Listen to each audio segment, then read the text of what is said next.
Merci. Et alors, pourquoi est-ce qu'on est là, Anne?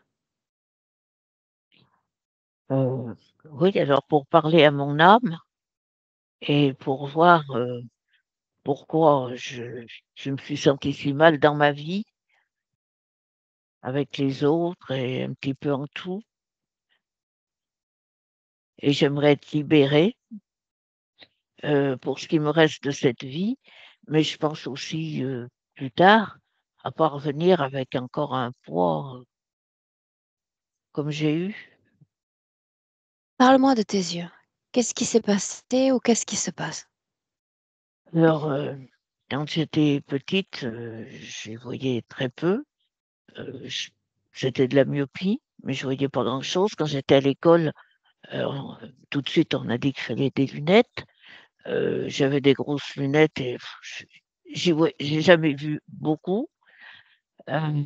Ensuite, à 11 ans, ma grand-mère m'avait emmenée voir un spécialiste qui m'avait ordonné un traitement et tout, mais il pensait quoi que j'aurais des gros problèmes avec ma vue et quand j'avais 16 ans, j'ai eu un décollement de rétine de l'œil gauche. Et j'ai perdu mon œil gauche. J'ai été opérée, il y avait eu déjà le diagnostic qui a pas été fait tout de suite par le premier ophtalmo. On a perdu du temps. J'ai été opérée, ça servait à rien, mon œil gauche était perdu Mhm. et ensuite, en 1987, heu, à nouveau, je perdais la vue et j'ai été opérée et ça m'a redonné un petit peu. Mais c'était une cataracte, mais qui arrive sur les gens qui ont des problèmes de vue, pas comme les personnes âgées. Et le professeur qui m'a opérée était assez sceptique, que j'arrive à revoir. Finalement, j'ai vu, parce que j'y voyais presque plus rien, il m'a opérée à la limite. J'ai vu, pas énormément. Après j'ai eu un bébé et ça m'a un petit peu peut-être fait perdre encore des dixièmes. Et j'ai traîné comme ça en voyant de moins en moins. Après j'ai eu un glaucome qui est arrivé là-dessus et finalement, j'estime à peu près en 2012, parce que ça a été progressif la perte de vue et là j'ai plus rien vu du tout. Là, je peux dire que j'y vois rien du tout. Là, au jour d'aujourd'hui, tu es complètement aveugle, tu ne distingues Ah absolument oui, plus forme ni couleur. plus rien. Et dis-moi une chose, Anne, comment les spécialistes expliquent cela au juste? Parce que la myopie, elle n'engendre pas ce type de perte visuelle. Donc, qu'est-ce qu'ils disent? Ben, pas grand-chose, hein, voilà. Pour ma rétine, bon, on a dit: «Oui, bah, ça rend la rétine un peu fragile, la myopie», enfin bon, puis en fait, ils savaient pas trop. Comme j'étais opérée avec retard et puis peut-être que je sais pas, ça aurait changé quelque chose et donc mon œil a été perdu, hein, opéré, ça a pas marché et après, ben, quand je perdais pas mal la vue, ben, ils ont diagnostiqué cette cataracte qui arrive sur des yeux déjà abîmés et donc j'ai été opérée et j'ai de la tension qui est venue dans l'œil, ce qui fait que ça a été un glaucome et ça a achevé le tout. Les spécialistes, ils savent pas trop quoi dire quand c'est des yeux qui sont hyper fragiles et qui s'abîment petit à petit au long de la vie. Je crois que c'est comme ça qu'on peut voir les choses. Est-ce que je peux te demander ton âge? Alors, j'ai eu 75 ans le 4 mars. Mhm. Et ça fait combien de temps que tu es comme ça avec cette perte totale de la vue? Alors la perte totale, je pense que c'était en 2012. J'ai eu un petit-fils et je me rappelle que je le tournais dans tous les sens pour arriver à distinguer un peu son visage Mhm. et j'y arrivais plus, quoi. Bien. Aujourd'hui, tu bénéficies d'un accompagnement de personnes qui t'aident autour dans le quotidien? Non, non, heu, comment dire? Déjà, chez moi, je fais les choses, hein. Je sais pas si je peux dire comme tout le monde parce que je suis un peu plus lente, un peu plus maladroite, mais enfin, je suis capable, de faire, à manger, mon ménage, tout ce qu'il y a à faire. J'ai une dame qui vient me faire le ménage, mais ça, c'est parce que bon, j'ai un peu vieilli, tout ça, ça m'aide à tenir impeccable l'appartement, mais à la limite, non, je peux tout faire, je vais dire ça comme ça. Là où je suis pas forte du tout, malheureusement, c'est dehors. Traverser tout ça, ben non, non. heu, c'est impossible, je veux dire, voilà. Et en plus, mon compagnon bah, oui, il est de plus en plus âgé, hein, voilà. Il marche très doucement, il y voit pas trop bien, il entend pas trop bien et il est pas très prudent, il s'en fiche un peu. Et pendant longtemps, ben, je suis quand même sortie avec lui en lui donnant la main et puis on allait faire des courses et tout. J'avais toujours un petit peu peur, mais bon, voilà. Et là, maintenant, je sors plus du tout avec lui parce que lui, il est trop diminué. J'ai vraiment peur et puis c'est trop compliqué. D'accord. Émotionnellement, Anne, comment est-ce que tu as vécu cette perte de vue progressive? Est-ce qu'il y a eu des grandes étapes en toi émotionnelles? Alors, je quand je enfin oui, que je voyais de moins en moins, j'ai eu plutôt l'envie que ça se voit pas trop, l'envie de le cacher, ce qui est pas trop possible, mais bon, voilà, on se rend pas toujours compte et le dire le moins possible. Enfin oui, voilà, le minimiser à l'extérieur et moi faire avec, me débrouiller, faire en sorte que ça se voit le moins possible. Ça, c'était voilà, j'avais envie d'être comme tout le monde. J'ai toujours aussi, enfin j'allais dire senti, je crois que c'est une réalité, que j'ai plus été critiquée que plaint. Alors c'est pas que j'aurais voulu qu'on me plaigne, pas du tout, hein, au contraire. Mais j'ai quand même eu beaucoup de critiques et de désapprobations. Sur le moment, j'en étais même pas spécialement indignée, je l'encaissais et quand je réalise maintenant, je trouve que c'était quand même pas bien beau des fois comme on me Et dis-moi, Anne, pourquoi ces gens se sont permis de critiquer et critiquer quoi au juste? eh bien, par exemple au travail.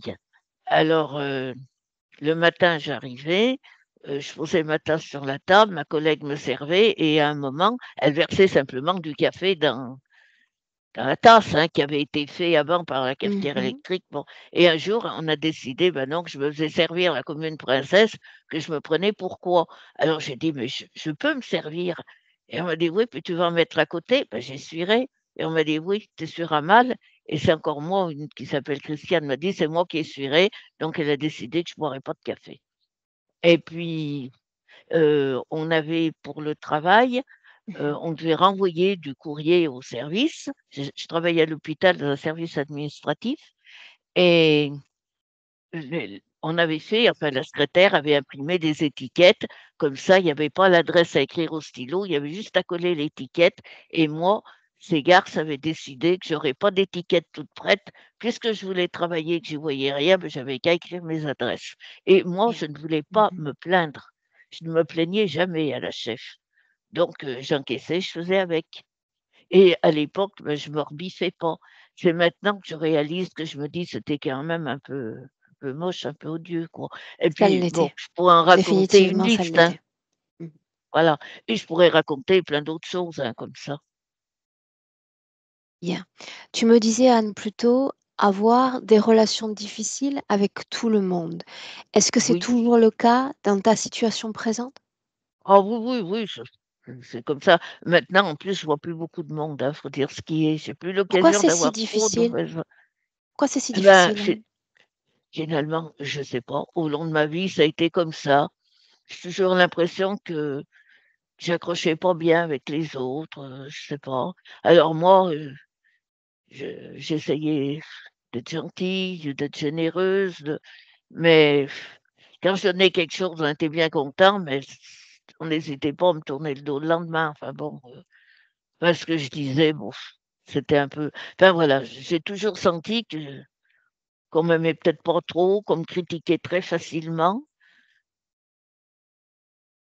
Tu parles de Heu, relations ouais. compliquées avec les hommes en général Oh, également? De avec les schémas hommes, c'est répétitifs? oui, c'était terrible. Mon premier mari, bon, c'est vrai qu'on était très jeunes, bon, il était assez indifférent, un peu inculte, un peu bon, pas toujours bien commode, hein, un peu autoritaire aussi. Ensuite, j'ai eu, le père de mes enfants.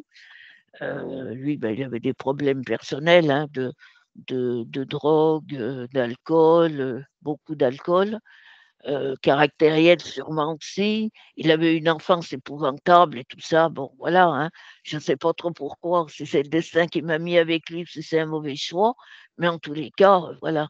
Donc on est restés 20 ans ensemble et on a eu 2 enfants et bon, moi j'essayais toujours, d'abord si j'avais peur de lui, j'avais peur de lui, mais j'essayais quand même de l'aider moralement, d'être gentille, de bon, enfin voilà, j'essayais de Bien. faire ce que je pouvais, mais ça faisait pas grand-chose. Tu m'écrivais, Anne, que les schémas étaient récurrents avec tous les hommes de ta vie finalement. Oui, Tu me dis après j'en ai eu un troisième. Oui, qu'ils te moquaient, la relation était loin oui. d'être saine. Oh là là, oui, et puis j'en ai un troisième, donc après je trouvais quelqu'un qui s'est un peu imposé. J'avais un peu des problèmes matériels, alors bon, il était un petit peu gentil, heu, il est entré dans ma vie un petit peu comme ça, voilà, bon, et on est bah, oui, si, ça a fait 20 ans en janvier, hein, quand même, hein, mais c'est pareil, c'est quelqu'un qui est assez froid, indifférent, un peu bizarre, enfin, il y a pas d'affection, il y a pas de respect, il y a pas de complicité, il y a rien du tout, et là, ça va mieux parce qu'il est diminué, mais pendant longtemps, en plus, s'il y avait des problèmes, bah, il fallait pas que je range les courses, pas que j'aille au frigo, pas enfin des petites que de bêtises comme ça, m'empêcher de passer quand, le passage était un peu étroit pour aller d'une pièce à l'autre, il se mettait devant. Maintenant, il se met devant l'évier d'ailleurs, bon, enfin. Maintenant, ça va légèrement mieux parce qu'il est diminué, mais il reste un petit peu, voilà. Bien. Tu m'écris également que tu étais sujette à des peurs inexpliquées et tu me Oui. parlais de sensations de présence quand tu étais fillette. Oh oui, oui, oui. Oh, à un moment, je rentrais de l'école, j'avais la clé, ma mère était au travail, bon, tout ça, j'ouvrais la porte, je faisais quelques pas dans le vestibule, j'allais pas plus loin. Je sais pas, je pouvais pas, j'avais peur, oui, comme si, oui, il y avait quelqu'un, quoi, voilà, hein, et j'avais peur, je reculais et souvent, bah, je refermais la porte et je restais assise sur la marche de l'escalier. Mmh. Bien. Tu m'écrivais aussi, en tous les cas à travers Loïc, aide de l'au-delà, mais de qui? Qu'est-ce que ça Oui, signifie? alors ça signifie que malgré tout, dans ma vie, ben, quand on voit rien, hein, c'est pas évident, et j'ai souvent été, ben, oui, aidée, hein, je sais pas comment dire autrement. Si je cherchais quelque chose, et ben, pouf, je mettais la main dessus. Si j'étais sur le point de renverser quelque chose, ben, in extremis, je rattrapais le truc ou je sais pas, enfin, plein des choses, que j'avais l'impression qui me simplifiaient un peu ma vie, puisque d'être dans le noir et puis bon, bah, faire, le repas, le ménage, enfin plein de choses, hein, et souvent, heu les choses, je trouvais, voilà, me venaient sous la main ou j'avais fait comme il faut, tout ça, heu et j'avais la sensation que c'est parce que quelqu'un, donc un esprit, hein, pas une personne bien sûr, me facilitait la tâche Mmh. et je OK. disais merci. Et dis-moi une chose, ces dernières années, quand il y a eu cette perte de vue progressive, est-ce qu'il y a eu une forme de peur? Tu sais, je te pose une question un peu peut-être de néophyte, mais est-ce que le fait d'être dans le noir comme ça, est-ce que ça fait émerger des peurs ou pas du tout? Non, alors, pour les autres, j'en sais rien, moi non, ça m'a pas fait de peur, non, et j'ai toujours eu l'impression, enfin oui, que je le prenais bien, que je le supportais bien, que j'essayais plutôt de pas trop le mettre en avant, hein, de Mmh. faire un peu comme si je voyais. Hem, à des moments, bon, on a été dans la maison des habitants, où on chantait, où on voyait du monde, on faisait des repas. Il y a des gens qui mettaient du temps avant de se rendre compte que je voyais pas. Parce que je faisais toujours un peu, je sais pas, je suivais le mouvement, je faisais en sorte que ça se voit pas vraiment. Mmh. Et voilà, moi, c'était plutôt mon truc de pas trop le montrer et je trouvais, j'en étais pas je le supportais bien, j'ai envie de dire ça, je le supportais bien Alors là, tu me permets, et Anne, de te poser une autre question. Profondément, est-ce que tu pressentais ce qui allait arriver ou ce fut comme une surprise pour toi? non, je le sentais, je le savais. Que j'allais pas y voir? Ah Ouais. oui, il y a même les ophtalmos le voyaient venir, hein.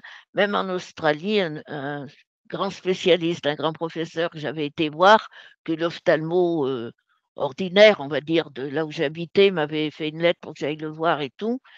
Ben oui, lui, il m'avait dit: «Pauvre petite», parce qu'il savait à l'avance qu'un jour je verrais rien Quand et il a bon, dit: je «Pauvre petite», tu avais quel âge, Anne? moi j'étais adulte, hein. Il m'a dit Mmh. ça comme ça parce que je pense que ça lui a fait de la peine. Bon, j'étais quand même encore jeune, j'avais 3 gosses, tout ça, je ne sais pas. Je pense qu'il a eu de la compassion pour moi, de se dire: «Tu y vois pas beaucoup, mais bientôt tu verras plus rien», quoi, voilà Mmh. et J'aimerais qu'on fasse je le un petit savais. crochet sur ta naissance et puis après on va démarrer parce que tu es née dans des conditions un peu spéciales. Est-ce que tu veux bien m'en parler? Oui. Alors oui, ça m'a été raconté par ma grand-mère, c'est un peu par ma mère et ma cousine qui est sage-femme, enfin qui a été, hein, qui est vieille, elle avait vu le dossier donc je le sais. Quand je suis née, donc le terme était dépassé.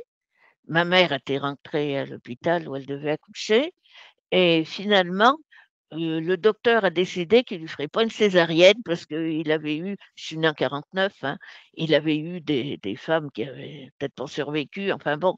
Donc il a pas voulu lui faire une césarienne et il a pensé que c'était tant pis si le bébé vivait pas et donc on m'a tirée par des fers en prenant pas trop de précautions et on avait dit à ma mère que peut-être le bébé vivrait pas, ben, qu'elle en aurait d'autres, hein, voilà, que c'était comme ça et on m'a tirée un peu sans précaution et j'étais bien vivante quand même, hein. Bien. Anne, est-ce qu'il y a autre chose que tu aimerais nous partager ou est-ce que tu te sens prête pour démarrer? Oui, alors, avec mes enfants, bah, oui, les relations, elles sont un peu distantes, un peu voilà, on me reproche d'avoir été une mauvaise mère.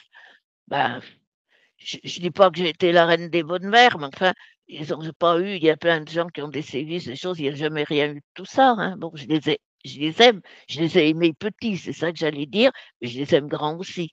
Mais voilà, il y a de l'opposition, de la froideur, de l'indifférence qui me fait beaucoup de peine et autre chose qui a peut-être aucun rapport, c'est que quand j'ai accouché, ça a toujours été rapide et facile et ma fille, j'avais 17 ans, c'était la première. J'étais toute seule dans le lit, c'était 7 heures du matin. J'ai juste eu le temps de me dire: «Mon Dieu, mais qu'est-ce qui m'arrive?» J'ai poussé la couverture et ma fille était née.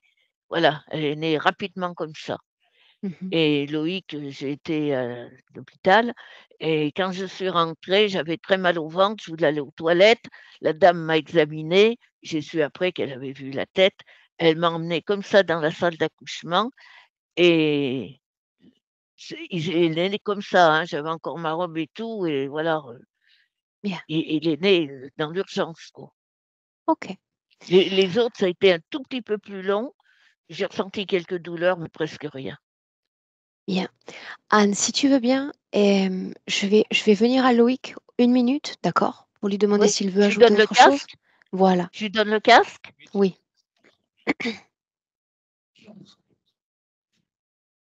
Voilà. Bonjour Loïc. Bonjour Aurore, bonjour Elia. Alors je me permets quand même de faire un crochet vers toi puisqu'il a été question de ces derniers mots. Hem, Est-ce que tu veux ajouter autre chose? Peut-être quelque chose qui serait complémentaire pour mieux la comprendre, pour mieux comme savoir comment orienter mon travail en dehors de cet espace au niveau des yeux? En tant que fils, est-ce que tu veux nous dire quelque chose sur Anne? Oui, je peux dire quelque chose. Moi, j'ai toujours trouvé que c'était une bonne maman, une bonne personne, toujours un grand cœur. Elle a toujours fait en sorte, qu'on soit bien, que ce soit pour, mes frères, mes sœurs, enfin et moi et j'ai beaucoup admiré ma maman et encore maintenant, bien sûr et bah, ça m'a toujours rendu triste forcément, hein, tout ce qu'elle a pu, vivre, subir et bien sûr pour les yeux aussi. J'ai Le toujours fait été proche. que certains de tes frères ou sœurs l'accusent d'être mauvaise mère, est-ce que tu parviens toi à te l'expliquer? Non, moi je l'explique pas. Je l'explique pas et quand j'en parle avec eux, ben, la discussion s'arrête assez brutalement puisqu'ils pour eux, ils ont, voilà, c'est une mauvaise mère et c'est tout.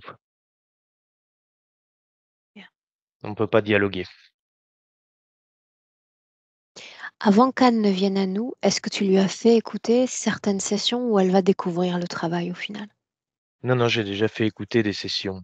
OK. Bien. dont la Est-ce que mienne. tu veux ajouter autre chose, Loïc? Non, rien du Non. tout. Ce que tu peux faire, si tu veux, c'est déconnecter le casque et vous serez en mesure, a priori, tous les deux, d'entendre à travers les enceintes de l'ordinateur. OK.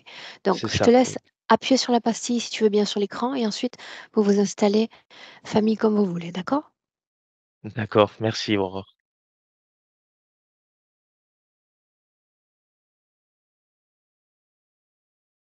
Bien. Loïc, dis-moi si vous m'entendez. En tous les cas, si Yann m'entend correctement comme ça? Oui? OK. Bien. Donc, votre son est coupé. Loïc, je te laisse gérer s'il faut augmenter le son, et cetera. Le son est coupé, c'est-à-dire que je ne vous entends plus. Ça, tu le dis à ta maman? Une seconde, Elia. Une seconde. Oui. Attends, tiens.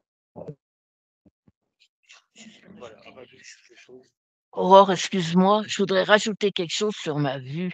Je l'ai toujours bien supportée, mais là, depuis quelque temps, j'en ai plus d'amertume et de chagrin.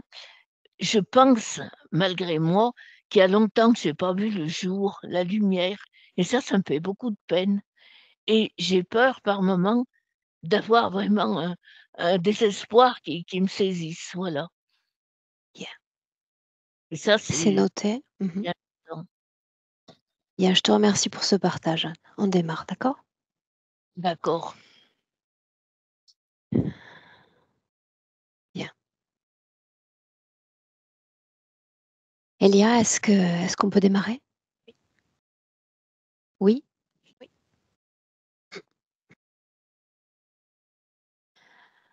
Alors invite-moi. Nous sommes dans le présent, nous sommes en 2024. Est-ce que tu es avec la partie subliminale d'Anne? Oui, je suis avec Anne, mais sa création, c'est pas quelque chose auquel je suis habituée parce que j'ai plus de sensations à travers mon corps physique que un décor visuel. Visuellement, j'ai comme une grande tache grise claire. J'arrive à déceler sa conscience, sa partie subliminale. Mais quand je regarde la création, c'est vraiment juste cette Elia, espèce de tache grise. Oui. tu es en train de voir ces informations à travers son propre filtre. Je suis tentée de te dire, redeviens Elia. Redeviens cette observatrice extérieure.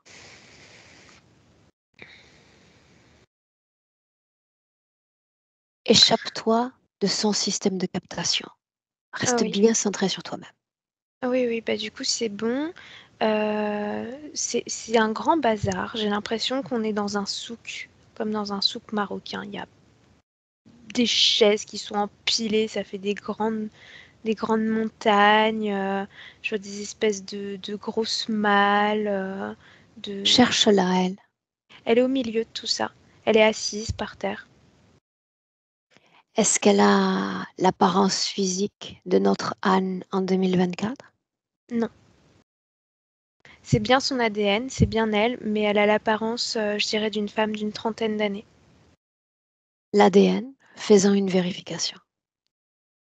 C'est pleinement humain et ça lui correspond. Ça correspond pleinement à l'énergie, à la conscience soutenant ce corps physique avec lequel nous nous sommes entretenus. Oui. Bien. Adresse-toi directement à elle sans te laisser nullement distraire par ce décor. Dis-lui que nous cherchons Anne. C'est moi, c'est ce qu'elle répond. Bien. Dis-lui que j'ai besoin qu'elle se présente un instant. J'ai besoin d'entrer en contact avec elle. Qui es-tu? Elle me répond un témoin qui n'aurait jamais dû renaître Où sommes-nous? en enfer. Qu'est-ce que l'enfer? Elle me répond c'est la vie, c'est l'humanité.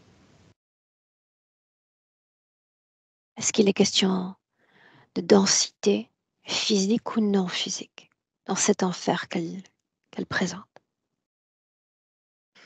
La densité physique. Bien. Demande-lui qui a créé cet espace et puis ce grand chaos. Est-ce seulement un chaos pour elle? Elle m'a répondu les Boches. Rappelle-moi ce qu'il y a dans ce décor. Bah, rien qui me fasse penser à ce mot-là. Des chaises, des espèces de vieilles malles qu'on utilisait pour les voyages dans les bateaux, des sortes de piles d'assiettes. Toutes ces créations, puisqu'on va les appeler ainsi, datent d'une seule époque ou de plusieurs époques différentes. Plusieurs époques. Demande-lui de faire disparaître ces créations et on regarde simplement ce qui se passe.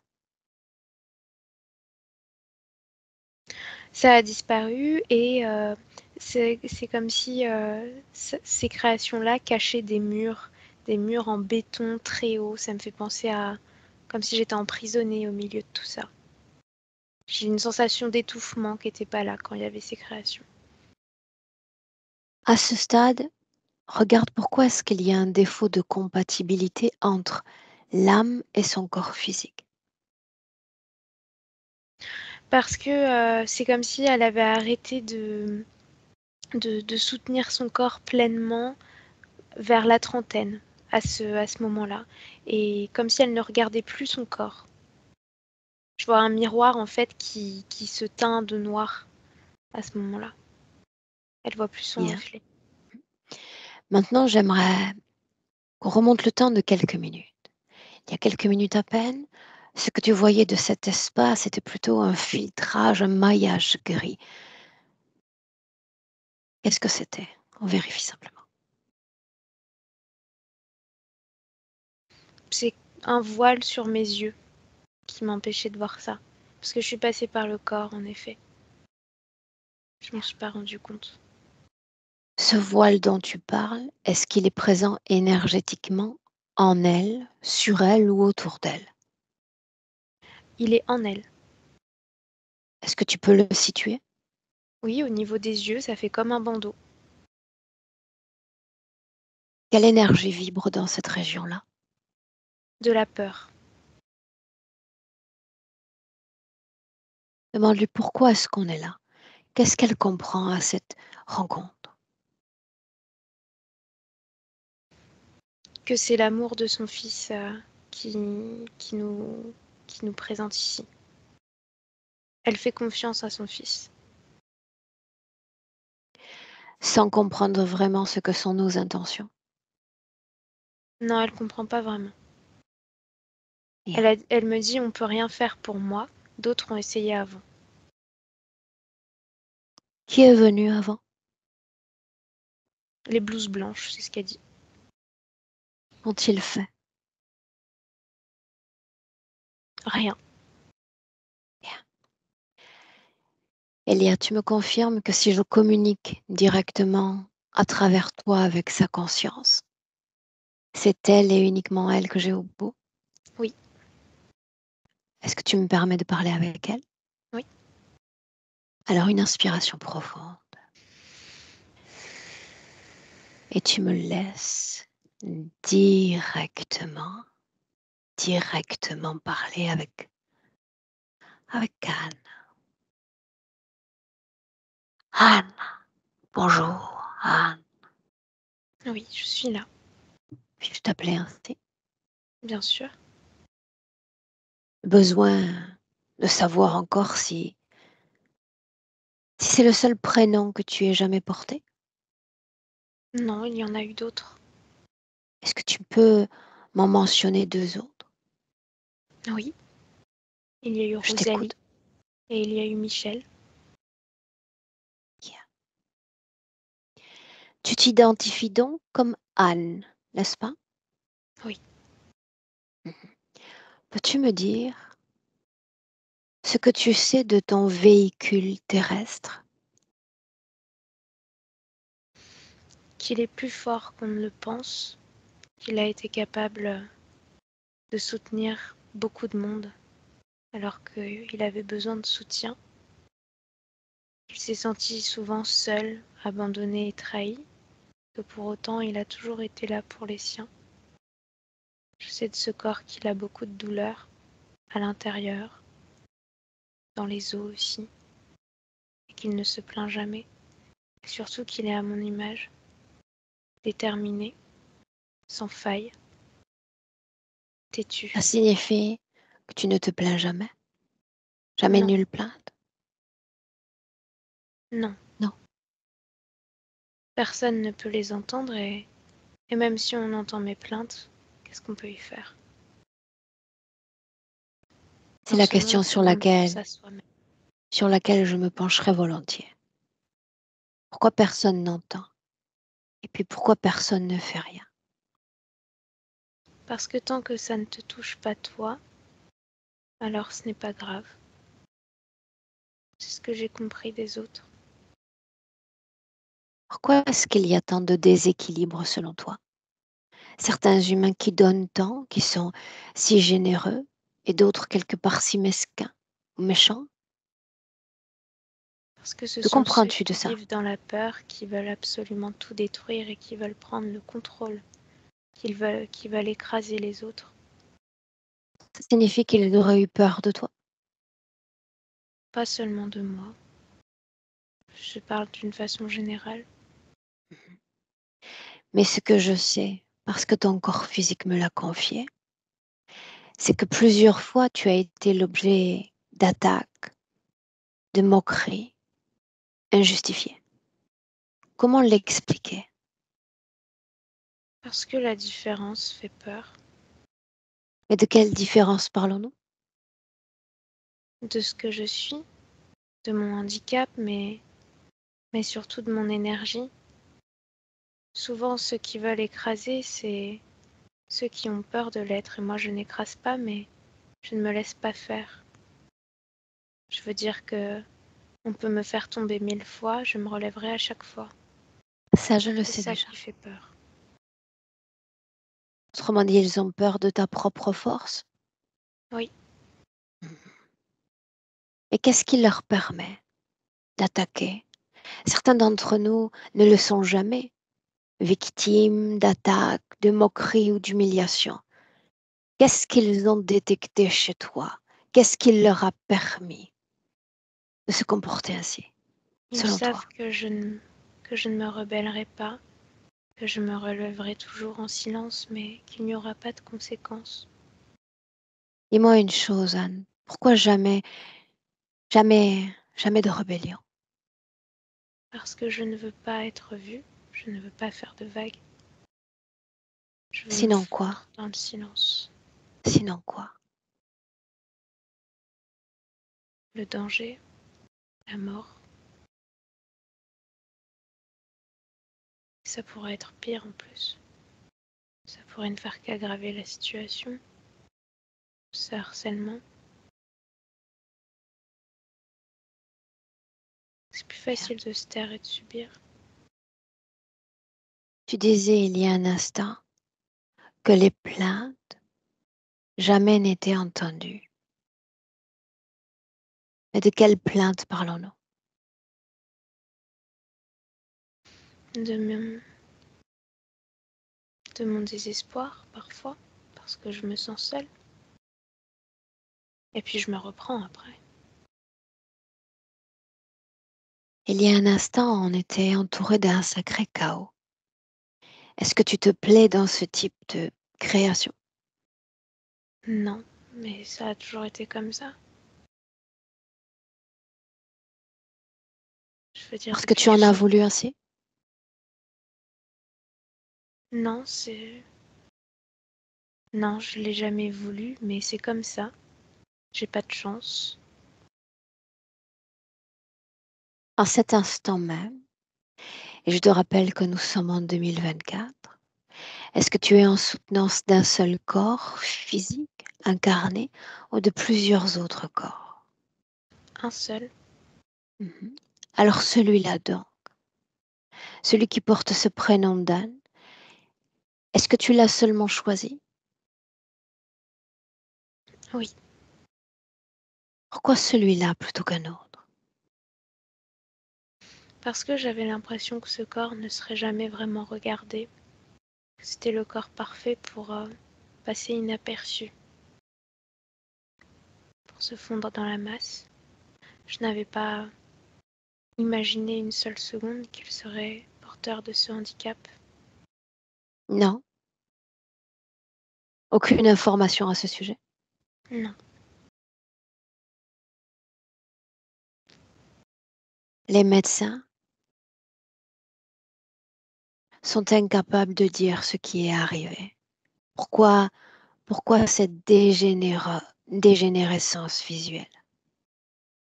Je sais Si pas. les médecins ne sont pas capables d'expliquer, est-ce que tu l'es, toi?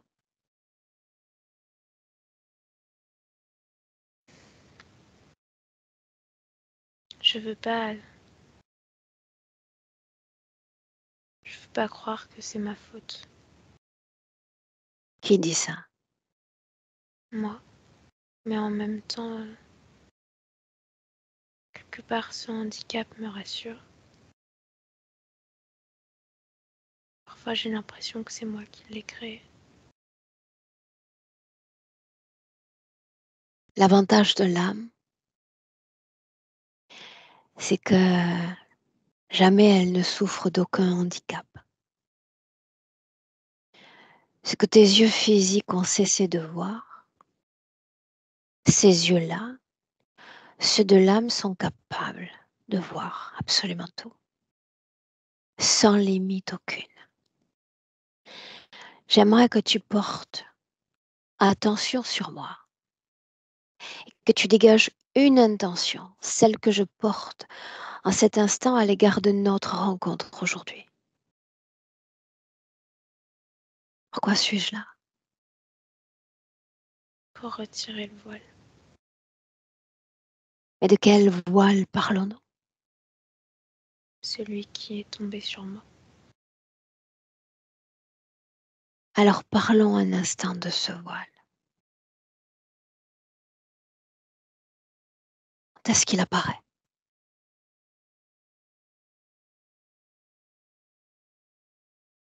Souviens-toi.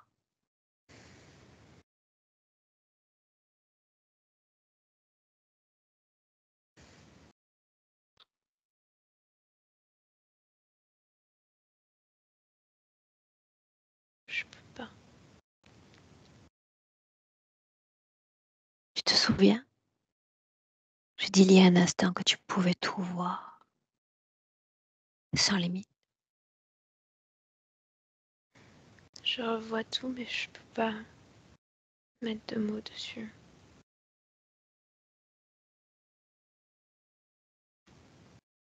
Alors permets-moi d'ajouter autre chose.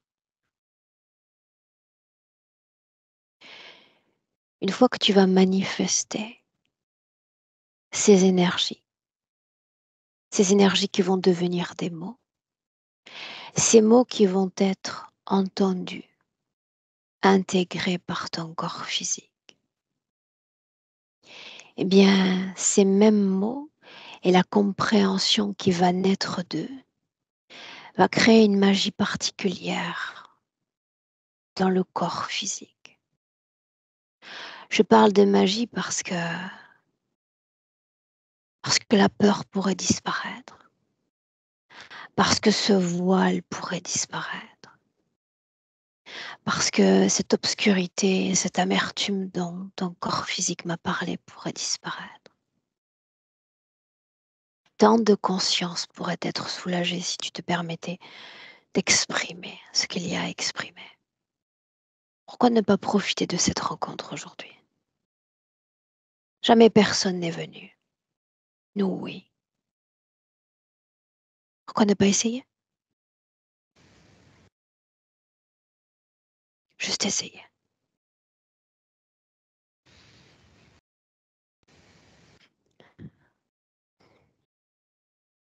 Oui. Crois-moi sur parole. S'il y a un point que nous avons en commun, c'est cette capacité à rester fier, à rester fort, en tous les cas dans toutes les situations. montrer que jamais on ne se laisse affecter. Mais nous savons toutes les deux qu'il y a là, dans notre vie intérieure, des émotions sur lesquelles nous devons nous pencher. Et que l'apparence, au final, ça ne tient qu'un moment. Souviens-toi, une fois qu'on touche à ces émotions les plus profondes, naît la magie dans le corps et la libération. Crois-moi sur parole encore, ça vaut drôlement la peine de le faire.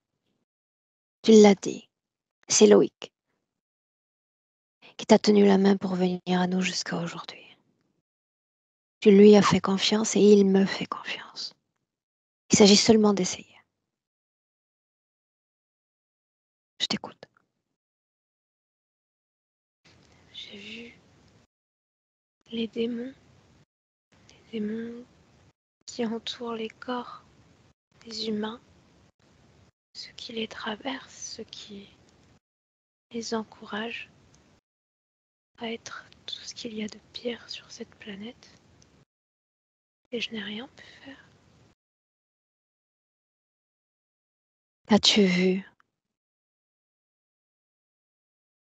Je suis capable d'accueillir n'importe quelle information. Qu'as-tu vu? Fais de moi ce réceptacle. J'ai vu des innocents être fusillés et humiliés. Le dernier, il pleurait, il s'était uriné dessus. Et les autres, les Allemands, ils rigolaient. Ils nous forçaient à leur faire des fellations avant de le tuer.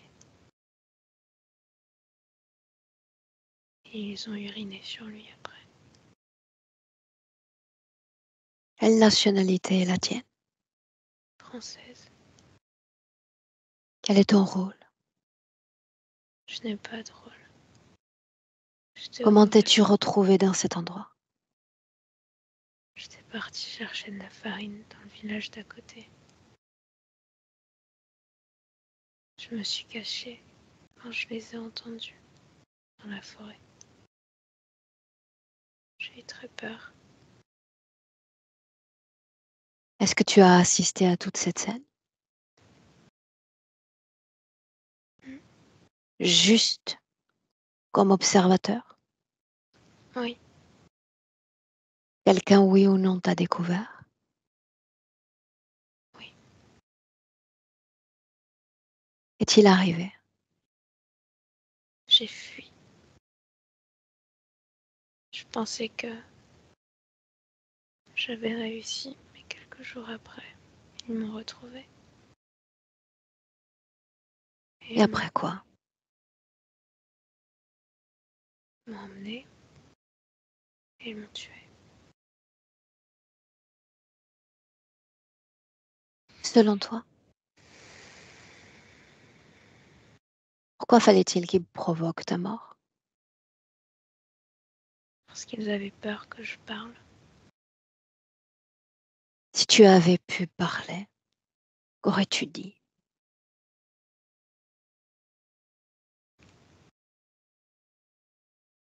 Ils avaient fusillé des innocents, qu'ils les avaient humiliés de cette façon-là.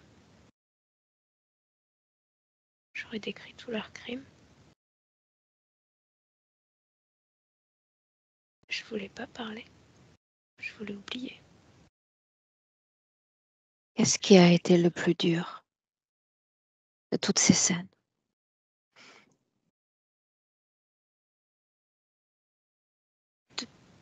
De pas pouvoir intervenir.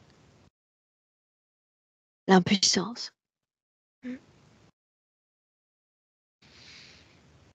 Peur? Est-ce qu'il y a eu peur? Oui.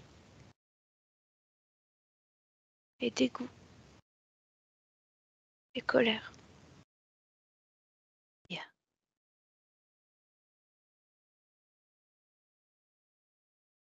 Comment t'ont-ils tué? Ils m'ont frappé. Et ils m'ont noyé. Quel âge? Quel âge as-tu? 17 ans.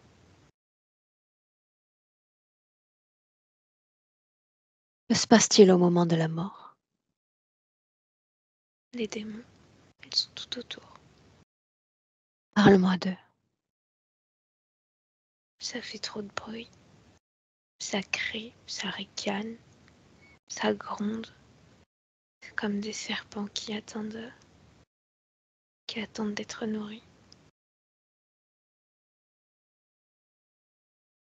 Est-ce que tu les avais déjà vus auparavant? Non, la première fois, c'était seulement dans cette forêt, quelques jours plus tôt. Selon toi, est-ce que c'est à ça que ressemble la mort? Quand Non. on pousse le dernier souffle, c'est ça qui nous attend. Non, Alors qu'est-ce qu'ils font là? Tu n'es qu'un enfant. je sais pas ce qu'ils font là parce que les autres fois, ça ne s'est jamais passé comme ça. C'est la première fois que je les vois. Parce qu'il y a eu d'autres morts. Oui, Et à quoi ressemble la mort d'avant? elle est paisible. C'est comme quitter une maison dans laquelle on a tout vécu. C'est dire au revoir, s'en aller le cœur léger. Qu'est-ce qui reste? Je veux dire, quand on vit ces morts paisibles, qu'est-ce qui reste des vies physiques, des gens qu'on a aimés, des belles expériences ou des épreuves? Je veux dire, qu'est-ce qui reste? Qu'est-ce qu'on emporte avec soi? Les souvenirs, seulement la mémoire. Les émotions, elles s'éteignent parce qu'elles n'ont plus besoin de vivre. Ça signifie que tout ce qui est lié aux épreuves de vie et toutes les émotions qui ont été créées finissent par disparaître. Oui, Et même le beau disparaît de l'expérience humaine. oui. C'est pas que ça disparaît, c'est toujours là, comme une bougie, mais la flamme, elle n'est plus allumée. Qu'est-ce qui est plus plaisant à ce stade? Le fait d'être dans un corps en soutenance d'une vie ou être libéré du corps?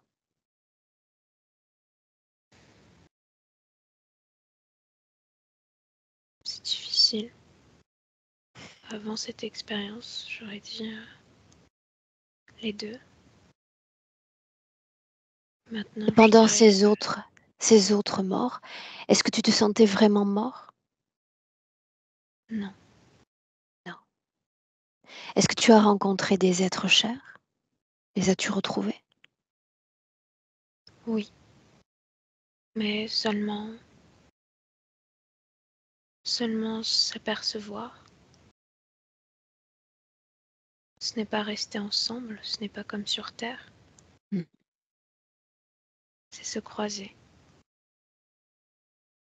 se souvenir. Est-ce que c'est intense quand on se croise? Que se passe-t-il au juste? Non, ce n'est pas intense, c'est simplement de l'amour, de Bien. la paix. Et puis cette mort-là. Et puis ces démons, tu as dit. Mm. Sont-ils nombreux? Oui, des milliers. Bien. Tu te souviens de ce jeu tout à l'heure? Je t'ai demandé de me porter attention. Je t'ai demandé de dégager en moi une intention. Pourquoi suis-je là? Je te demande de faire la même chose avec ces présences. Dégage une intention à leur présence. Tu peux le faire. Écraser le bon.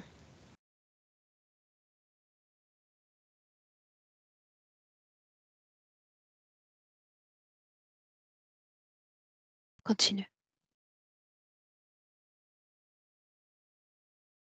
Il s'enroule, il se greffe à tout, à ces hommes, et ils finissent par plonger en moi. J'ai l'impression d'être déchirée, tout en moi brûle. J'ai l'impression qu'il y a ce cri que je n'arriverai jamais à arrêter. Et, et à ce moment-là, j'espère juste pouvoir revivre. Un autre corps, c'est ce que tu voulais? Oui. Et que se passe-t-il alors? Je ressens mon corps doucement et, et leurs marques commencent à s'effacer. J'ai l'impression d'être comme téléportée ailleurs. Est-ce que tu te téléportes toi-même ailleurs? Oui. Continue.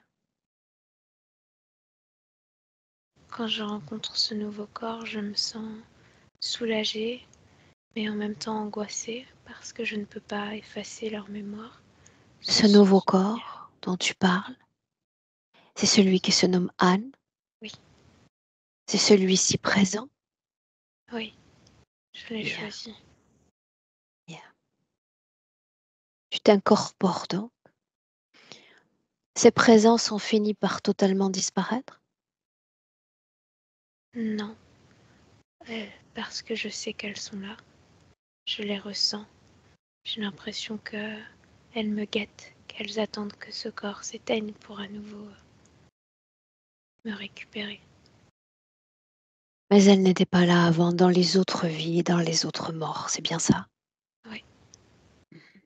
Quand tu dis qu'elles guettent, est-ce que tu sens leur présence dans ton corps, sur ton corps ou à l'extérieur? Autour de mon corps. Bien. Est-ce que parfois tu arrives à les voir Non. clairement? Non. Elles guettent seulement. Oui. Bien. Et tu as dit tout à l'heure, c'est comme si j'avais pris cette autre vie avec moi. Il n'y a pas eu cette sorte de nettoyage des émotions, c'est bien ça? Non. Qu'est-ce que tu as amené à toi dans ce corps d'âne du passé? Dis-le.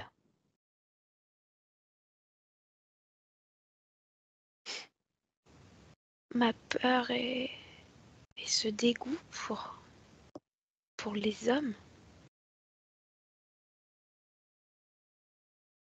Je n'accepte pas. Je n'accepte pas ce que j'ai vu. Je n'accepte pas ce que cette humanité est capable de faire subir aux autres. Je suis marquée pour toujours, je peux pas oublier ça. Quoi d'autre? Je peux pas pardonner. C'est pas tant ce qu'on m'a fait subir moi. Ça encore, c'est pas grave, c'est juste le corps. C'est vraiment ce que j'ai vu. C'est ça que je peux pas pardonner. Pourquoi tes yeux? Pourquoi cette région du corps a été la plus affectée? Parce que j'ai tout vu. J'ai vu ces âmes qui suppliaient, qui étaient bloquées dans les corps et qui ne pouvaient rien faire. J'ai vu ces autres âmes qui perdaient de leur lumière. J'ai vu la terre en souffrance. Dis-moi une chose. Y a-t-il un moment où tu as cessé de vouloir voir cette réalité physique? Oui.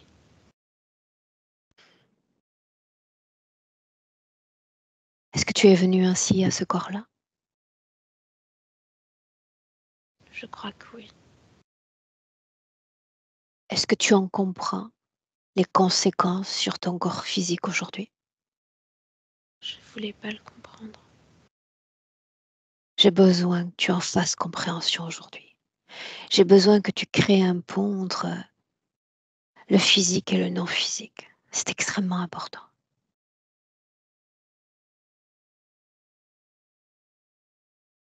C'est pour ça que je t'ai dit que j'étais pas sûre de vouloir savoir. Parce que je sais, je le sens, que c'est moi qui fais souffrir mon corps physique. Et tu as dit également que ce corps est résilient. Il l'a montré de 1000 manières au cours de cette vie-là. Tu as bien choisi ce corps au final. Il était en mesure de supporter cette expérience-là. mais il vient à moi aujourd'hui avec tout le besoin de comprendre. Est-ce que tu comprends ces requêtes, toi? Oui. Bien. Je dis souvent que une fois qu'on manipule l'énergie, la magie opère. Je doute que la magie puisse réparer ce qui relève du corps physique et des dégâts d'ores et déjà bien installés dans ce corps physique. Mais je reste convaincue que la compréhension apporte son lot de magie dans nos corps. Et j'aimerais qu'on essaye de poser cette intention-là à travers cette session. Faire naître la compréhension, puis une forme de libération enfin dans ce corps. Est-ce qu'on s'allie ensemble dans ce travail? Oui. Est-ce que tu consens à ma présence? Bien sûr. Bien. Laisse-moi avec Elia. Elia, déconnecte. Ton corps redevient Elia. Déconnecte. Nous sommes en 2024. Oui. Marque l'ancrage dans le présent. Avec elle, tu me dis comment est-ce que tu te sens? Bien. Sûr? Oui. Bien. Est-ce qu'il y a ce chaos ou est-ce qu'on est toujours dans ces murs, Elia? Mûr. Mhm, Mais j'ai l'impression que ça s'est écarté parce que je me sens moins oppressée. mhm. Ces murs, oui, non. Est-ce qu'il s'agit de sa création? Oui. Oui, pourquoi? Pourquoi aurait-elle établi ces murs, Elia? C'est comme un point de repère. Finalement, c'est une prison qui est infranchissable. Enfin, c'est ce qu'elle pensait. Parce que moi, je suis là. Il s'agit de s'auto-emprisonner. Mm. Qu'est-ce qui l'a poussé à faire cela? Vouloir se protéger des autres. Demande-lui si ça a marché, si ça a été Oui. efficace. Elle m'a dit ça l'a été, mais ça a coupé mon corps de jolies histoires. Exact. Et c'est souvent le risque. Quand nous bâtissons autour de nos âmes ce que nous croyons être des protections. Effectivement, nous sommes à l'abri des basses fréquences émises par les autres, mais nous nous coupons d'autres opportunités relationnelles. L'énergie ne circule ni dans un sens ni dans un autre. Et ça m'emmène à un autre point de cette session. Cessons de parler des autres. Pourquoi pas seulement parler des enfants? Pourquoi c'est si difficile?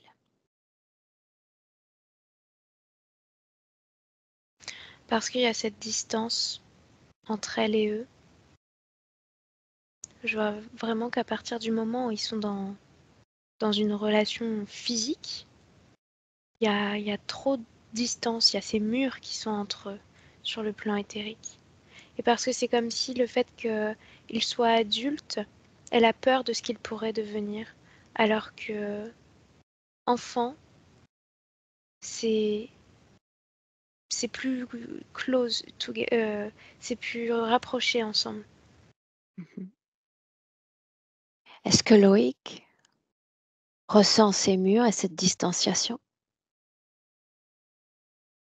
Alors je vois que oui, mais qu'il la vit avec sourire et que du coup, c'est comme s'il passait au-dessus des murs. Il sent que Elle le c'est laisse dur, qu'il y a la passer? distance, oui, elle le laisse. Et c'est comme si finalement, il reste à distance pour pas la perturber. Mais en réalité, il n'y a pas de distance. Enfin, je sais pas si c'est Mhm. clair. Est-ce que les autres enfants font la même démarche? Pas du tout. Qu'est-ce qui se passe pour les autres? Il n'y a pas cette compréhension et cette résilience dont fait preuve Loïc. Je vois que les autres sont dans leurs besoins il y a comme une attente, en fait. Il y a un sentiment d'abandon et une attente d'être étreint, d'être enveloppé. Et ce que je lis, c'est qu'il y a le sentiment de ne pas être écouté. Que c'est comme si la conscience d'Anne leur disait, quand il y a une problématique, bah, c'est bon, tu vas te relever, ça va être facile. Parce que elle est comme ça. Donc il y a le Bien. sentiment de ne pas être compris. Parlons du système humain. Il n'est plus question de la famille. Il est question des hommes qui ont accompagné sa vie et qui s'inscrivent tous quelque part dans des schémas récurrents. Des relations, on peut dire, je les nommer toxiques pour elle. Pourquoi fallait-il qu'elle fasse cette expérience de l'homme, de la vie sentimentale ainsi? Parce qu'elle n'a pas confiance envers le masculin et qu'elle projette sur les hommes ce regard que l'homme est forcément autoritaire, brisé et déchiré. Alors forcément ses yeux se posent et elle accepte d'ouvrir les murs uniquement sur ce type d'homme-là, parce qu'elle sait comment il fonctionne et parce que du coup ils peuvent plus la décevoir, parce qu'elle a déjà été déçue. Donc elle connaît le fonctionnement. Mais du coup émotionnellement, le corps émotionnel il est complètement écrasé parce que c'est une relation pleinement mentale en fait. Seulement mental, ça veut dire quoi? Sans affection, sans affect, sans amour? Non. Seulement mental? Ouais. Tout ce qui relève de ces expériences comme malheureuses avec le masculin, est-ce que c'est lié à une quelconque interférence ou seulement lié à elle et à sa condition du passé? C'est elle et sa condition du passé. Bien. On continue d'avancer dans ce système humain. Parlons de ses collègues. Elle nous a invités dans quelques scènes du passé déjà. Comment expliquer ces attaques? Comment expliquer le comportement des autres sur elle? Jamais plainte, plutôt attaquée, plutôt critiquée. Ouais, je sens que là je l'ai senti dans mon corps comme s'il y avait des influences extérieures qui poussaient ces personnes en la présence d'Anne à lui bondir dessus comme des singes, quoi. C'est l'image que j'ai eue en fait. C'est vraiment il faut lui bondir dessus. Il faut une agressivité à expulser en fait. C'est presque instinctif, comme pour survivre. C'est ce que je ressens. Un instinct de survie à l'écraser, alors que pourtant elle n'est pas agressive ou quoi, mais c'est Alors on sa simple reste sur ça. présence. Tu inverses ton prisme. Tu peux le faire. Tu lis l'information à travers les attaquants, les moqueurs. Qu'est-ce qu'ils détectent en elle qui leur permet de se donner le droit de se comporter ainsi? Il y a une notion de danger. Sa présence est un danger parce que euh, elle est capable de se connecter à eux, à comprendre pleinement leurs informations. Et énergétiquement, en fait, ça crée c'est lu comme une agression, ça, en fait. Alors que je vois que Anne, elle le fait simplement bah, pour pouvoir contrebalancer le handicap de son corps physique. Tout ce qui passe par la lecture du corps, bah, en fait, c'est l'âme qui le fait. Donc les consciences de ces autres personnes, elles se sentent directement touchées euh, parce qu'elles n'ont pas l'habitude de ce type de contact-là. C'est pour ça qu'en retour, il y a cette attaque-là. Et parce que aussi, elles lisent que Anne, elle veut tellement pas être vue, elle veut tellement passer inaperçue, que du coup, ils sont capables de le faire parce qu'elle fera rien en retour. C'est-à-dire, c'est ainsi que se manifeste son âme à travers le corps, en lui inspirant pardon de rester comme tu, invisible, Mm. caché. Oui, Sinon le danger et sinon la mort, c'est bien ça? oui. Bien. Plutôt, j'ai demandé si elle avait cessé de vouloir voir et tu m'as répondu oui. Est-ce que tu peux déterminer le moment où cette orientation d'âme fut prise? Oui, je vois que c'est dans cette vie passée, au moment où il y a des hommes qui forcent un autre homme à un acte sexuel. Que se passe-t-il dans son corps à elle? Inutile de revenir dans ces scènes-là. Qu'est-ce qu'elle crée? Un désespoir profond. Dans quelle région du corps? Ça commence au niveau des yeux et puis c'est comme un froid en fait qui se répand partout sur la poitrine, dans le ventre, Toute dans la cette colonne création, vertébrale de la peur. désespoir, froid, est-ce que c'est toujours là en elle en 2024? Oui ou non? Oui, Est-ce qu'il y a eu du mouvement dans ses émotions? Est-ce que c'est progressif? Est-ce que ça tend à diminuer? Montre-moi. non, ça tend à se cacher, à se cristalliser, mais du coup à s'ancrer profondément en elle. Ça, ça devient elle en fait. C'est presque comme si elle se personnifiait comme ça. Bien. Il y a autre chose encore, en inspirant profondément, sur lequel j'aimerais revenir. Quand j'interroge le corps et je lui demande s'il pressentait cette condition qui allait être la sienne, le corps a dit oui. Je savais. Et les autres aussi, quelque part. Quand j'ai posé la question plutôt à l'âme ou la partie subliminale, semblait ne pas savoir. Est-ce que c'est vraiment le cas? Elle L'âme ne... méconnaissait ce handicap? Alors, par rapport au corps en lui-même, là, ce que je lis, c'est que le corps n'avait pas à être handicapé. C'est que le handicap vient vraiment de la conscience, quoi. C'est elle qui a créé ça. C'est son âme qui a apporté ce Donc bagage-là. en réalité, oui. Elle méconnaissait l'impact qui allait se produire sur le corps physique, tout Oui. en étant génératrice de ce type de fréquence, Mm. au niveau des yeux notamment. Voilà. Bien. Depuis l'enfance encore, Anne se réfugie à souhait dans ce qu'elle a nommé des réalités virtuelles pour échapper à la physicalité. Même si on a déjà forcément l'idée d'une réponse, je te laisse y aller. Refuge dans les réalités virtuelles, donc. Moi, je vois qu'en fait, tout ça, c'est inspiré par ces trois corps qui créent des petites bulles, en fait, au-dessus de la tête du corps physique pour avoir une vie sous contrôle. C'est un monde où tout est sous contrôle, où il n'y a pas d'imprévu et il n'y a pas de danger. Donc c'est la paix, c'est une C'est là façon de qu'elle se trouver la paix. réfugiait. Oui. Maintenant, en prenant une grande perspective, il s'agit, Elia, de regarder sa ligne de temps de sa naissance à aujourd'hui. La naissance, donc, les conditions particulières. Elle a parlé d'une naissance par les fers. Est-ce qu'il faut y lire une cause autre que physique? Oui ou non? Regarde.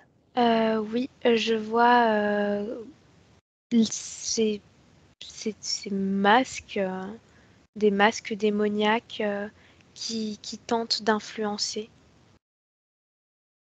de ralentir le mouvement, de lui faire peur en fait. C'est comme une pression. Ils sont pas dans son espace, mais ils sont tout autour et c'est comme un ballon sur lequel on appuie, tu vois. L'espace, c'est son ballon et l'extérieur, bah, c'est ses interférents. Ils dérangent le moment de la naissance. Oui, Quel est leur but? la briser pour pouvoir créer un contact direct. Elle est quand même née. Oui. Sans dégâts, sans séquelles. Non, parce que je la sens dans cette détermination, en fait. Elle a Bien. compris qu'en fait, pour leur échapper, il fallait pleinement se dédier à ce corps-là. C'est ce qu'elle fait, Elia. Elle cherche à leur échapper. Oui, elle est dans la fuite. Bien. Toute sa ligne de temps, souviens-toi de la naissance à aujourd'hui. Elle m'a dit encore avoir la sensation qu'une main invisible, qu'une main quelque part bienfaitrice, lui avait à maintes occasions facilité les choses. Les C'est objets sa ne se cassent conscience. pas. Je m'en doutais. J'ai besoin que tu le dises encore. C'est sa conscience. Bien.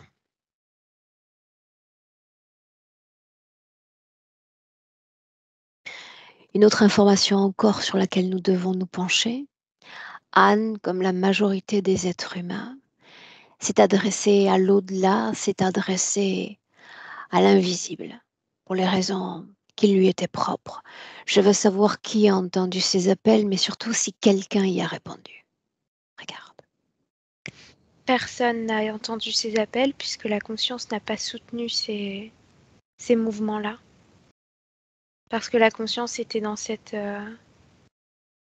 dans ce refus, dans ce rejet de tout ce qui est extérieur à elle, parce que ce qu'elle retient de l'extérieur, c'est ce qui lui a fait peur.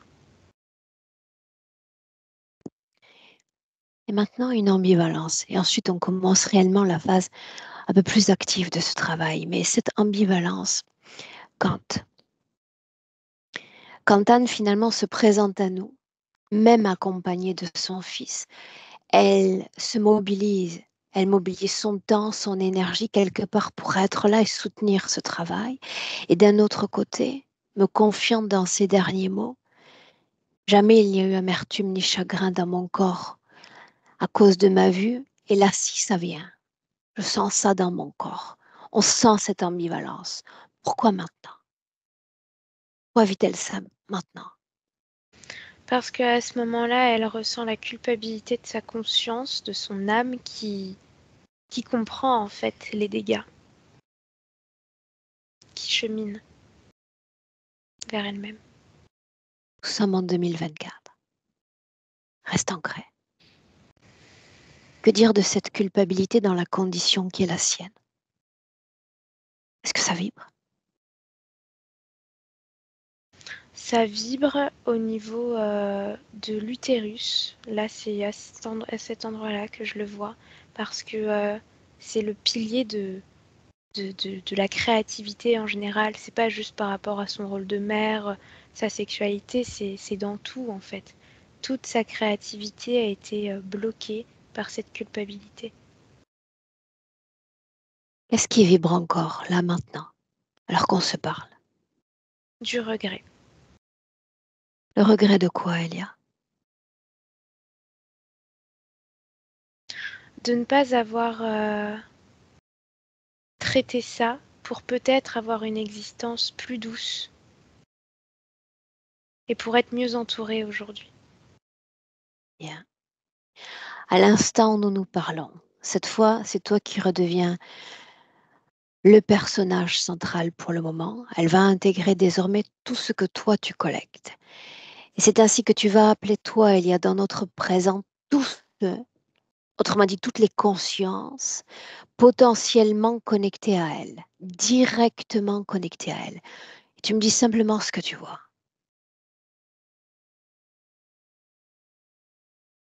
Bah là, je vois rien.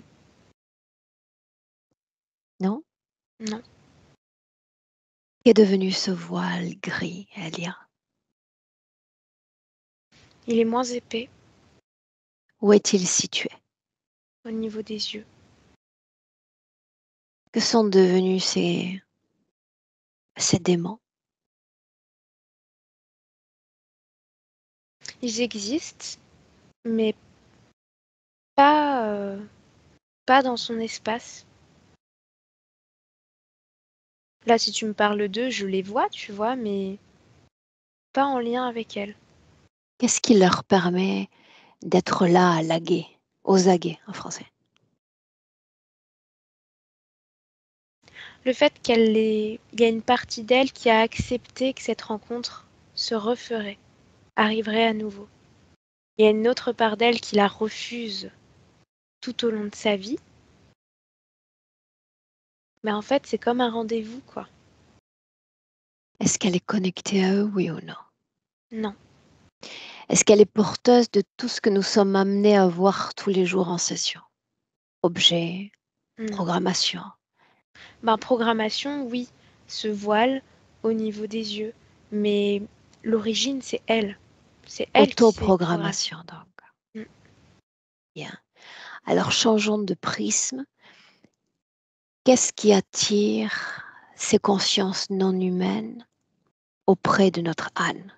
Qu'est-ce qu'ils lisent dans ces fréquences? Soyons clairs. Le rejet de l'humanité, la peur de son humanité à elle, de devenir comme ce qu'elle a vu avant, d'incarner en fait ce qu'ils sont eux.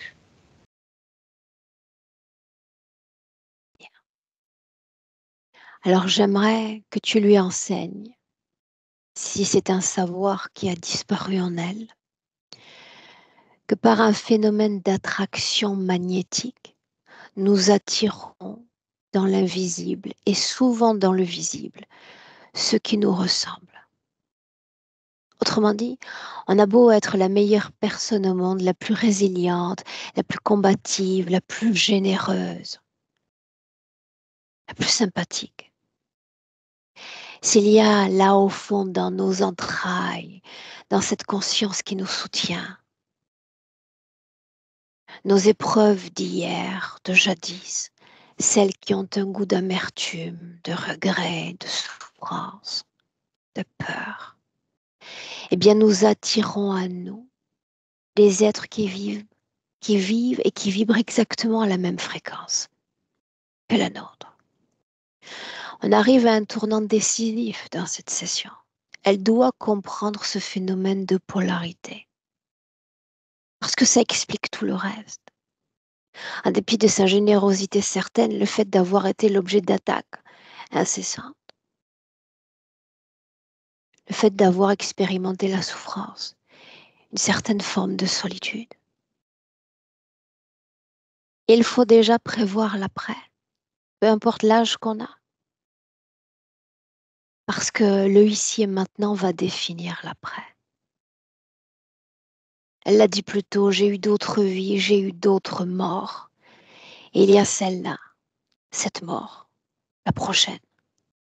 Dans quelles conditions souhaite-t-elle la vivre? Est-ce qu'il faut vraiment prendre une plume et organiser cette rencontre avec cette créature, ces créatures, ou les faire disparaître à jamais, comme avant, dans la paix, simplement la paix?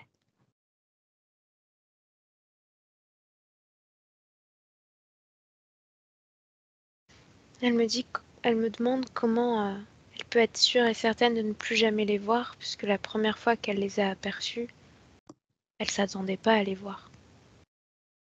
Alors demande-lui si avant cette scène, elle était déjà rentrée en contact avec l'essence du mal humain. Non, jamais. Alors elle a sa réponse. Elle a découvert l'essence du mal humain. Et nous aurions tous réagi comme elle a réagi, elle. Absolument tous.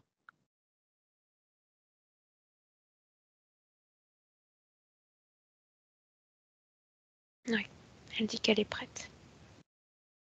Prête à quoi? À ne plus jamais les nourrir, à ne plus jamais les attendre.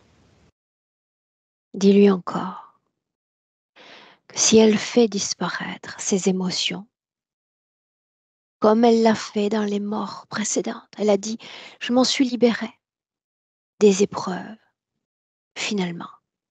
Avec la mort, je m'en suis libérée. Eh bien, nous pouvons faire ceci de notre vivant également. Nous libérer de ces émotions. Alors le mal disparaît de nos corps.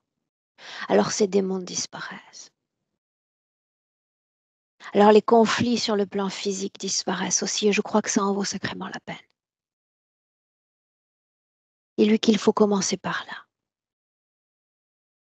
Comme attraper par poignées pleines ces émotions qui relèvent d'un passé d'ores et déjà révolu et les faire disparaître. Dis-lui.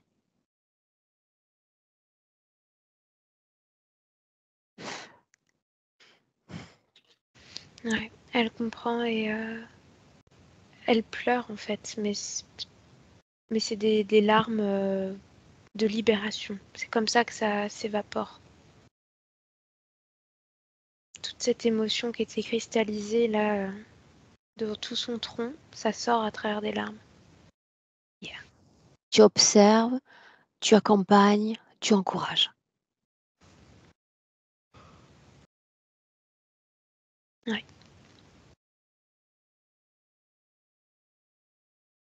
Colère, Il y en avait, mais ça part. tristesse, Il y en a plus. peur, Oui, il y en a. Ça s'évacue.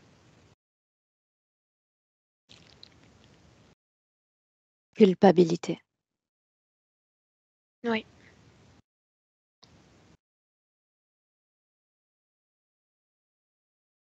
Ouais, c'est bon. Il n'y a plus rien. Regret. Non. Tu vas scanner son corps, chaque cellule, et t'assurer qu'aucune dissonance ne vibre dans ce corps-là. Non, au contraire. C'est quelque chose de régénérateur. C'est ce que je ressens. Où est cette masse grise, Elia? Elle est partie.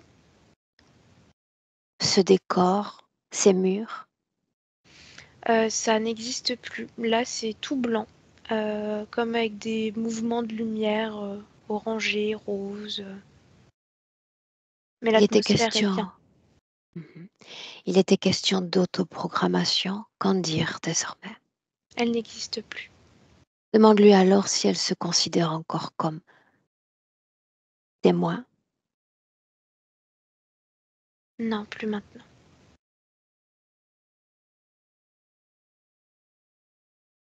Bien. Dis-moi comment toi tu te sens, Elia. Bien. Sûr? Oui. Ce froid, ce désespoir dont on a parlé? Ça n'existe plus. Bien. Assure-toi qu'elle soit pleinement libre d'interférences, humaines, non humaines. L'âme réellement dans toute sa splendeur, telle qu'on C'est le aime cas. aller voir. Oui. Regarde si oui ou non dans cette condition-là, elle est en soutenance de son corps d'âne, corps physique donc. Oui, complètement. Est-ce que quand tu regardes cette information, est-ce que tu peux détecter amertume dans ce corps physique? Non, je ressens au contraire résilience Bien. et légèreté. Le corps physique m'a dit cette phrase, j'ai la sensation qu'il y a longtemps que je n'ai pas vu le jour. Est-ce que ça crée un écho pour l'âme ou pas? Non, surtout que j'ai l'impression que le jour, elle le crée là, autour d'elle. Que c'est comme si le message pour son corps, c'était il n'y a pas besoin de le voir pour le vivre. Il suffit de le ressentir avec sa peau, avec ses oreilles. Là, elle me fait entendre des bruits d'oiseaux, comme si pour elle, le plus important, c'est les sons de la vie. C'est ça pour elle, le jour qui se lève. C'est la vie qui chante autour d'elle. Tu vas inspirer profondément. Et tu vas simplement regarder dans le futur comment Anne va métaboliser, intégrer ce travail. Regarde.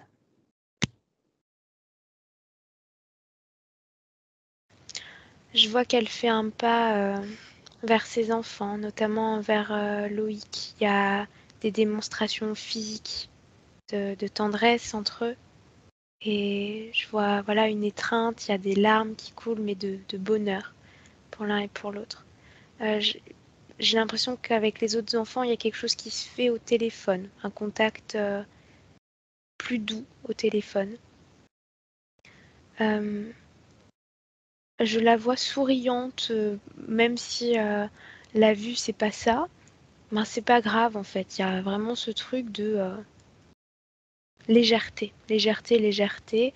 Et là, elle me montre l'homme qui partage sa vie et elle lève les mains au-dessus de la tête comme ça pour dire il me passe au-dessus de la tête, même quand il est de mauvaise humeur, je m'en fiche quoi.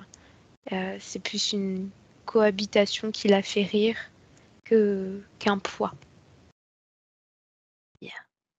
Une autre façon d'interpréter sa réalité physique, donc. Bien. Est-ce que l'âme, à travers toi, souhaite s'adresser à son corps physique? Là, elle me montre juste un bain et une sensation de toutes les tensions du corps qui partent. Elle l'invite vraiment à prendre soin d'elle, quoi, à aller se faire masser, à se faire chouchouter, mais vraiment libérer les tensions du corps. Son corps, il a le droit à, à cette paix, surtout les genoux. Là, je ressens les genoux verrouillés. Bien. Est-ce qu'on peut la laisser? Oui. Alors tu la salues. Tu Oui. laisses l'âme dans la magie de sa création. Tu entends le Ah Elia et tu te déconnectes complètement d'Anne, complètement de cette session. Le palien, c'est le retour à ton corps. Et comme qui dirait le retour à la maison. Tu embrasses déjà ton propre champ de fréquence. Il est question d'émotion. Il est question de générer puissamment la plus belle émotion dans ton corps. Créer une sorte de sourire gigantesque dans ton corps. Tout ton corps, il y a. Et tu vas t'amuser à faire circuler l'énergie à travers les pores de la peau, dans les os, chaque os, chaque cellule, chaque goutte de sang de ton corps. Une force incroyable. La même à deux qui te permet de créer cet ancrage avec ton corps physique. Désormais, à chaque battement de cœur, te voilà plus présent à ton corps. L'envie de te mouvoir et de revenir pleinement à nous, Elia. À nous dans cette session, et je dis 3. Et te voilà dans le présent. Bienvenue. Et tu me dis comment est-ce que tu te sens? Bien. Bien. Anne, Loïc, revenez.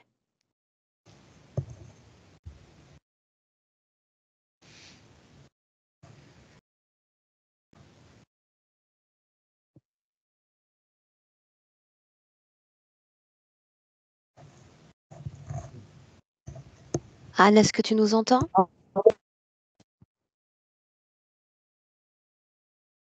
Vas-y, fais-moi oui à nouveau. Oui, j'entends. Bien.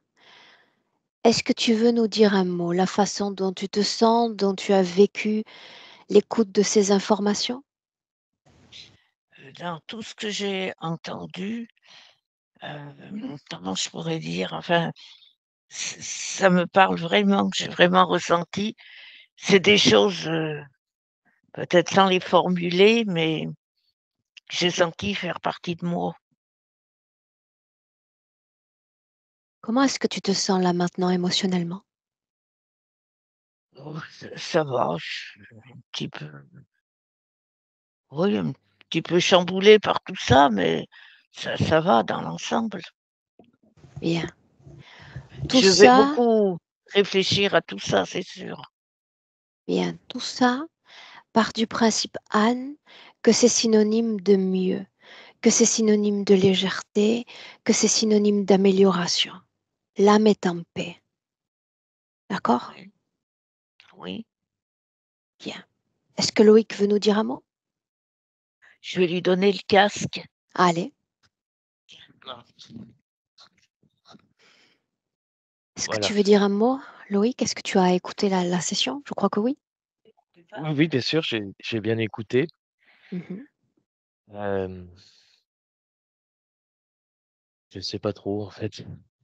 Là, je vois qu'il y a beaucoup, oui, à réfléchir et bah, je vais l'accompagner, encore, Ça, je au sais. mieux, voilà. Non, pas grand-chose à dire, je suis un peu beaucoup, ouais, dans tout ce qui vient de se dire, en fait. Ok, je comprends. Je comprends. Est-ce que vous permettez tous les deux que cette session soit publiée ou pas? Est-ce que tu veux que la session soit publiée sur YouTube ou pas? Je sais pas trop. Non? Non. Non? Ouais, non. Si elle change d'avis, tu sais où me trouver. C'est une session particulière, beaucoup différente de ce qu'on fait d'habitude. D'accord? Donc, si elle change d'avis, revenez vers moi. D'accord? D'accord, d'accord. Je compte sur toi, Loïc. Accompagne-la. Elle peut être, tu sais, plus sensible, tu vois, dans ses prochaines heures, dans ses prochains jours, voire même ressentir un peu plus de fatigue. Tout ça, il va falloir le lui dire. D'accord? Tu te souviens de cette Oui, vidéo post-session que j'avais réalisée? Si tu peux lui oui, faire écouter aussi, pas aujourd'hui, mais oui, si elle peut l'écouter fin de semaine, ce serait bien. oui, d'accord. D'accord? Je vais Je lui crois faire qu'elle voulait écouter. me dire encore quelque chose. Ouais. Merci Aurore, merci Elia. Je t'en prie, je t'en prie.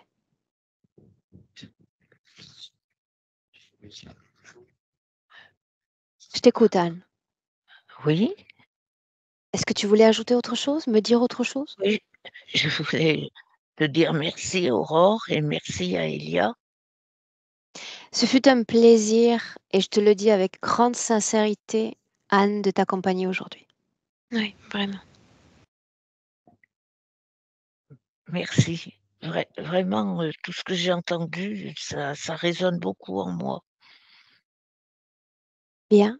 Alors tu vas métaboliser ce travail. J'ai dit à Loïc que je vais laisser une vidéo que j'aimerais que tu écoutes, mais pas aujourd'hui, peut-être dans 2 ou 3 jours. D'accord? Tu écoutes cette Oui, petite oui, vidéo, je parle toute seule sur cette vidéo. Je l'ai réalisée à destination de mes clients. Et puis, pourquoi pas nous faire signe dans quelques jours et pourquoi pas dans quelques semaines pour nous dire comment est-ce que tu te sens. Ça me ferait plaisir. je ferai Aurore. Bien. Oui. Alors, on va vous laisser tous les deux. On va vous embrasser et on va vous souhaiter une bonne continuation. Eh bien, merci. Moi aussi, je vous embrasse, Aurore et Elia. Merci beaucoup. Au revoir, Anne. Au revoir, Loïc.